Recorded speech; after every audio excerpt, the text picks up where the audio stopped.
నమస్తే మిత్రులారా, సూటిగా సుత్తి లేకుండా ఏ టు జెడ్ టీవీ9 న్యూస్లోకి వెళ్ళిపోదాం.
ఉత్తరప్రదేశ్లోని సంబాలా షాహీ జామా మస్జిద్పై విష్ణు శంకర్ అనే న్యాయవాది కోర్టులో కేసు వేయడం జరిగింది.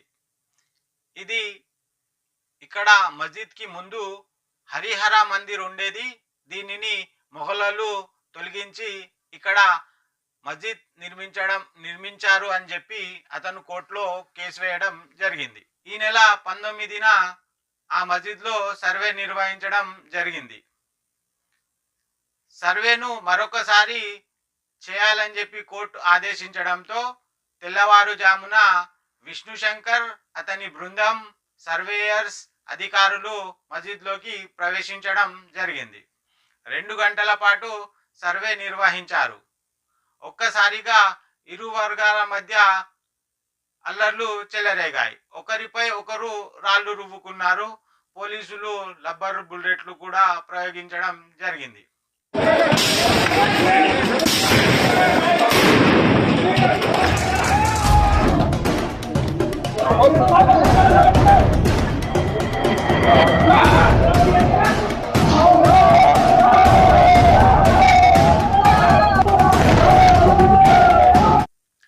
ఈ అల్లర్లలో పోలీసులకు గాయాలయ్యాయి.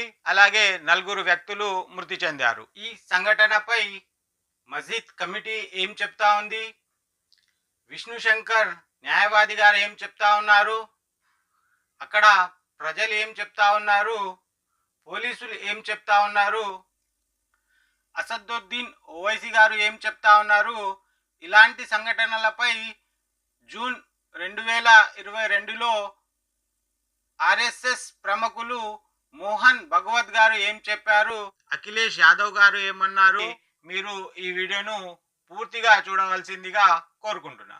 అలాగే నా యొక్క ఏ టు జెడ్ టీవీ9ని కూడా సబ్స్క్రైబ్ చేయాల్సిందిగా మీ అందరినీ కోరుకుంటున్నాను. कि तुझको कितनों का लहू चाहिए अर्ज़े वतन जो तेरे आरिज़े बेरंग को गुलनार करे, कितनी आहों से कलेजा तेरा ठंडा होगा, कितने आंसू तेरे सहराहों को गुलजार करे।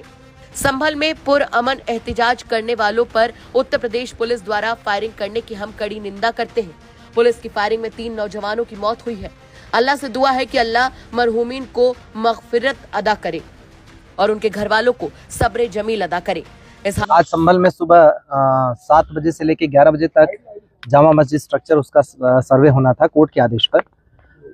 कोर्ट ने के आदेश पर जो सर्वे की टीम है वो यहाँ आई भी थी एडवोकेट कमिश्नर के साथ, और उनके साथ पर्याप्त सुरक्षा बल भी था। जिलाधिकारी और पुलिस अधीक्षक भी साथ ही गए थे, और उन सब लोगों के साथ सर्वे करने जब टीम पहुंची, शुरुआत में सब कुछ ठीक था। लगभग 2 घंटे ठीक ठाक सर्वे हुआ, कोई दिक्कत नहीं थी। उसके बाद वहाँ पे उसी दौरान क्राउड इकट्ठी हो गई। शुरुआत में वो लोग कुछ नारे वारे लगाने लगे। उसके बाद थोड़ी देर बाद वहाँ पे पथराव शुरू हो गया। पुलिस ने उन लोगों को दूर किया, हालांकि वो मस्जिद परिसर तक नहीं जाने पाए थे। पुलिस ने उनको दूर किया और उसके बाद जब सर्वे कंप्लीट हुआ 11 बजे के थोड़ा सा बाद जब टीम निकली सर्वे करने के बाद, तो उसके बाद उन्होंने खूब पथराव करना शुरू कर दिया। 2-3 तरफ से ग्रुप थे, एक जो सामने से था, एक दाईं तरफ से, एक बाईं तरफ से, वो लगातार पथराव कर रहे थे। पुलिस ने उसके लिए बल प्रयोग किया ताकि सुरक्षित रूप से टीम को निकाला जा सके, जो सर्वे की टीम है, और आंसू गैस के गोले भी छोड़े, जो प्लास्टिक बुलेट है उसका भी इस्तेमाल किया।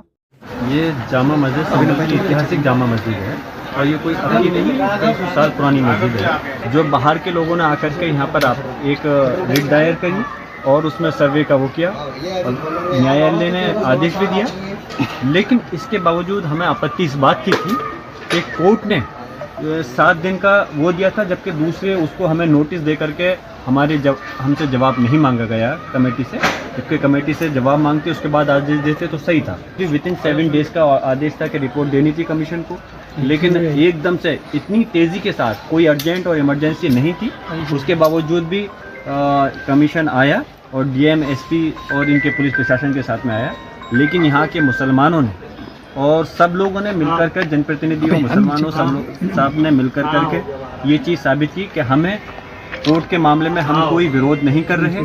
ये अल्लाह का घर है, मस्जिद है। हम उम्मीद करते हैं कि उन्होंने जो सर्वे किया है उनको माशा बराबर, सुई के बराबर भी कोई 1 इंच भी चीज़ जगह ऐसी नहीं मिल सकती जो कि इस पर आपत्ति हो सके। ये मस्जिद थी, मस्जिद है और इंशाअल्लाह ताला मस्जिद रहेगी।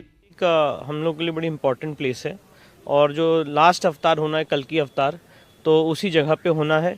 और यहाँ पे हरिहर मंदिर का निर्माण पूर्व में हो रखा था। उस हरिहर मंदिर को 1529 में बाबर ने, क्रूर आक्रांता बाबर ने तोड़ दिया और वहाँ पे तथाकथित मस्जिद के निर्माण करने की कोशिश की। मैं आपको बताना चाहता हूँ बहुत जिम्मेदारी से कि एक ASI archaeological survey of India द्वारा संरक्षित स्मारक है पुरातत्व विभाग द्वारा, और ये एंट्री नंबर 250 में ASI की लिस्ट में फॉल करता है। आज ASI वहाँ पे पोजेशन में नहीं है, ASI वहाँ पे कब्जे में नहीं है। ये किस तरह का एक डेमोग्राफिक चेंज हुआ है, जो ASI अपने मॉन्यूमेंट की कब्जे में नहीं है, ऐसा आप देश में कहीं उदाहरण नहीं देखेंगे। तो वहाँ पे हम लोगों ने ये सिविल सूट दायर किया सिविल जज सीनियर डिवीजन चंदौसी साहब के सामने, और उन्होंने वहाँ पे एडवोकेट कमीशन के आदेश दिए। कोर्ट के आदेश के अनुपालन में कल वहाँ पे एडवोकेट कमीशन की कार्रवाई शुरू हुई और अभी आगे फर्दर ये कार्रवाई चलेगी। कुछ इसलिए किया है कि आज किस बात पे चर्चा हो, किस इमोशन पे चर्चा हो, ये जानबूझ करके सरकार ने कराया है। ये जो संभल में हुआ है, बीजेपी सरकार, प्रशासन, सब ने मिलकर कराया, जिससे कि चुनाव के धांधली पर, चुनाव की बेईमानी पर चर्चा न हो सके। इधर कांग्रेस पार्टी के राज्यसभा सांसद इमरान प्रतापगढ़ी ने कहा कि पूरा एक सिस्टम है जो खुलेआम देश के मुसलमानों को अपना दुश्मन मानकर व्यवहार कर रहा है। संभल में जिस तरह से प्रदर्शनकारियों पर सीधे फायरिंग करने के वीडियो आए हैं, वो ये बताते हैं कि पूरी तैयारी से प्रशासन ने लोगों की जान ली है। आनन फानन में याचिका दाखिल होना, तुरंत सर्वे का आदेश होना, तुरंत टीम का पहुंचना, आज बिना लोगों को विश्वास में लिए सर्वे करना, ऐसा लग रहा है जैसे प्रशासन की पूरी तैयारी थी कि किसी तरह संभल का माहौल खराब किया जा सके। आवाम से शांति की अपील है और सरकार से भी अनुरोध है कि लोगों की जान लेने वाले पुलिसकर्मियों पर हत्या का मुकदमा दर्ज किया जाए। बसपा चीफ मायावती ने संभल में सर्वेक्षण के दौरान हुई हिंसा की निंदा करते हुए कहा कि आज वहां सर्वेक्षण के दौरान जो कुछ भी हिंसा वो बवाल हुआ है, उसके लिए उत्तर प्रदेश का शासन व प्रशासन पूरी तरह जिम्मेदार। हर मस्जिद में भगवान बैठे हैं। आप ये बताओ, मंदिर बनाना कहीं दूसरी जगह बना लो, मस्जिद नहीं बन रही है। ये 300 साल पुरानी मस्जिद है, भगवान कहाँ से आ गए उसमें? अब कितने भगवान आप ये भी पता करो। तो सर्वे होने में भी कोई परेशानी है? क्यों ना है? अयोध्या में सर्वे हुआ, टूट गई नहीं टूट गई?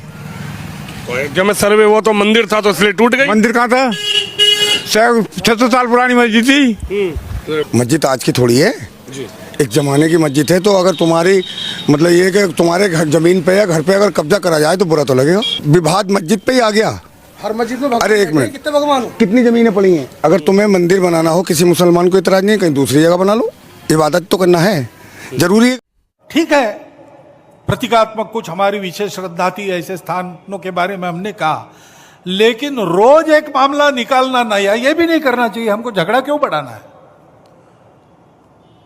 ज्ञानवापी के बारे में हमारी कुछ श्रद्धाएं हैं, परंपरा से चलती आई, हम कर रहे, ठीक है, परंतु हर मस्जिद में शिवलिंग क्यों देखना? अरे भाई वो भी एक पूजा है, ठीक है, बाहर से आई है, लेकिन जिन्होंने अपनाई है वो मुसलमान, वो बाहर से संबंध नहीं रखते, ये उनको भी समझना चाहिए। यद्यपि पूजा उनकी उधर की है, उसमें वो रहना चाहते तो अच्छी बात है, हमारे यहां किसी पूजा का विरोध नहीं, सबकी मान्यता और सबके प्रति पवित्रता की भावना है, परंतु पूजा वहां की होने के बाद भी वंशज वो हमारे प्राचीन सनातन काल से चलते आए ऋषि मुनि राजा क्षत्रियों के पूर्वज है, वंशज है, समान पूर्वजों के वंशज हम है। परंपरा हमको समान मिली है, शत्रु मित्र भाव हमारे लिए समान है। देश के हर स्वातंत्र्य युद्ध में हिंदुओं के साथ राष्ट्रीय वृत्ति के कुछ मुसलमान लड़े हैं, वो यहां के मुसलमानों के लिए आदर्श है।